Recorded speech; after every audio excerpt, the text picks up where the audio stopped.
Hello students and parents, आज जानेंगे कि नीट 2024 दोबारा होगी या सिर्फ फाइलों की गठरी होगी आगे चलकर। तो सबसे पहले मुख्य मुद्दे पर आते हैं कि एक ही स्कूल से इतने बच्चों का ज़्यादा मार्क्स आ जाना भी शक के घेरे में है। और फिर उसके बाद जो जिन बच्चों के आ रहे हैं वो जो कि ग्रेस मार्क्स के फॉर्म में दिए गए हैं, समय का बर्बाद होने के कारण वो भी एक शक के घेरे में, क्योंकि ये बुलेटिन के अंदर जो ब्रोशर आया था उसके अंदर ये जो प्रोसेस है मेंशन नहीं किया गया था कि अगर आपका टाइम लेट होता है तो आपको हम क्या करते हैं। तो इस प्रकार नीट एग्ज़ाम एक शिफ्ट में होने वाले दुनिया की सबसे बड़ी परीक्षा है।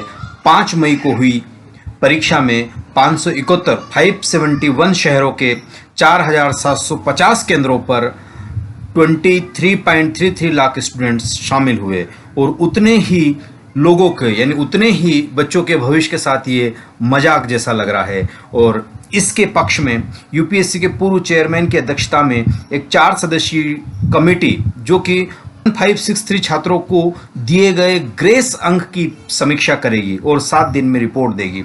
और इन 1563 छात्रों को दोबारा परीक्षा का फैसला कमेटी सिफारिश के बाद लेंगे। और एनटीए के एडवाइजर एससी गुप्ता ने बताया इस बात को। लेकिन अब भी यह शक के दायरे में है कि जो एक ही सेंटर से कई टॉपर मिले तो ये जांचना जरूरी हो जाता है। और दूसरी ओर अगर हम झज्जर के सामने आई है कि दोनों सेट एक साथ दिए और 35 मिनट बाद वापस ले लिए। गड़बड़ी में चर्चा आया कि हरियाणा के बहादुरगढ़ के हरदयाल पब्लिक स्कूल की कई अनियमितता सामने आई है। यहाँ 2 सेट एक साथ बांट दिए गए थे। बच्चों से कहा गया कि दोनों सॉल्व करने हैं और बच्चों ने आपत्ति ली कि एक ही सेट हल करना होता है, लेकिन टीचर्स ने नहीं सुना और 30-35 मिनट बाद एहसास हुआ तो एक सेट वापस ले लिया गया। तब वे आंसर शीट सॉल्व कर चुके थे। और ऐसी कई तरह की चीज़ें इसमें देखने को मिली है ना। और अगर पेपर लीक की गड़बड़ियों को लेकर दिल्ली, पंजाब, हरियाणा और छत्तीसगढ़, बिहार समेत कई राज्यों में एफआईआर दर्ज हुई है और जांच एजेंसी का आरोप है कि एनटीए सहयोग नहीं कर रहा है। बिहार में आर्थिक अपराध इकाई के डीआईजी मानवजीत सिंह ढिल्लों ने कहा है कि एनटीए से जवाब नहीं आया, हम रिमाइंडर भेजेंगे। तो इस प्रकार से अगर हम देखते हैं कि ये जो चीज़ें आ रही है ये तमाम अनियमितता की ओर इशारा करती है। और ये सिर्फ नाम मात्र की अनियमितता नहीं है, ये किसी के जीवन के साथ खिलवाड़ है, उनकी कड़ी मेहनत और उनके समय की बर्बादी है और उन लोगों के साथ न्याय होना चाहिए। से कई चीज़ें इसके अंदर होती है। और सबसे पहले ये जानना ज़रूरी है कि जो लोग ईमानदारी से मेहनत करके इस एग्ज़ाम को दिए हैं वो चाहते थे कि उनका जीवन का आने वाला 80 ईयर्स, यानी अगर मान लो कि आप 18 से 20 साल की उम्र अगर आपकी है और आप एमबीबीएस बनना चाहते हो तो इस एग्ज़ाम के माध्यम से आप आने वाले जीवन के 80 साल को ठीक कर सकते थे, आप आने वाली नस्ल को ठीक कर सकते थे।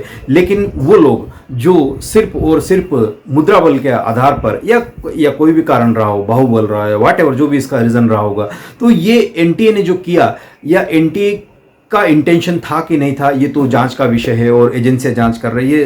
सुबोध कुमार सर ने ऑलरेडी कहा है कि इसके लिए हमने कमेटी गठित कर दी और कमेटी अपना निर्णय देगी कुछ दिनों में जांच करने के बाद, और फिर कोर्ट में और बाकी चीजें होगी। लेकिन जो पब्लिक डोमेन में मीडिया हाउसेस में जो बातें चल रही थी उनसे हम पता करते हैं, उनसे हम एनालाइज करते हैं मुद्दों को, तो पता चलता है कि एक ही सेंटर से इतने बच्चों का ज्यादा मार्क्स ले आना, फिर जो ग्रेस मार्क्स दिए वो, और उसके बाद यहां तक भी दावा किया जा रहा है कि ये एक प्रकार का एग्जाम हुआ था, लेकिन वास्तव में ये एग्जाम ऑलरेडी स्क्रिप्टेड था। स्क्रिप्टेड का मतलब यानी ऑलरेडी पहले इसकी पटकथा लिखी जा चुकी थी, खाली इसके अभिनय का अंजाम देना था। तो ये भी एक जांच का विषय है और सरकार इसमें जांच कर रही है, एजेंसियां इसमें जांच कर रही है। लेकिन आप लोगों का भविष्य अभी भी इस मुद्दे पर अधर में लटका हुआ है कि क्या ये रीनीट एग्जाम होती है, तो आपको अपनी प्रिपरेशन को वापस से बूस्ट अप कर देना चाहिए जो लोग ईमानदार हैं, है ना। अगर वापस से इनकेस रीनीट हुआ तो डेफिनेटली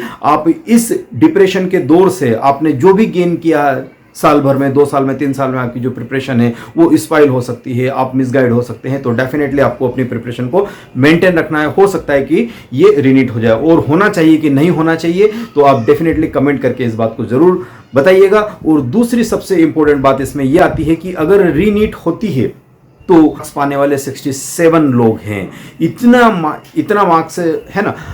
वन रैंक अगर आप दे रहे हो तो वो एग्ज़ाम कराने की ज़रूरत ही क्या है। यानी आपकी एग्ज़ाम इतनी हल्की है कि इतने बच्चों ने आउट ऑफ में से आउट ऑफ लेके आ गए। यानी आपको सबसे पहली बात तो कि अपने एग्जाम के लेवल को इस तरह से सेट करना चाहिए कि एटलीस्ट एक्चुअल बच्चा निकल कर आए, जो मेहनती बच्चा है वो निकल कर आए।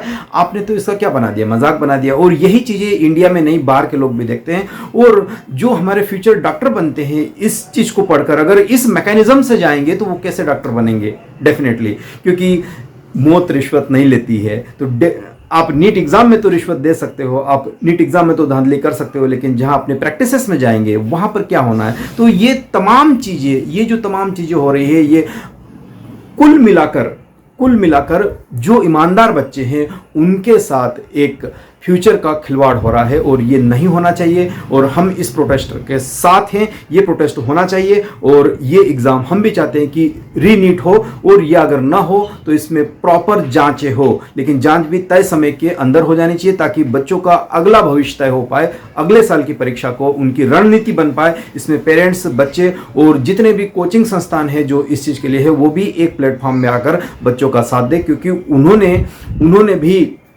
इन बच्चों का भविष्य बनाने के लिए अपनी जी जान लगाई है। तो डेफिनेटली राष्ट्र के साथ रहिए।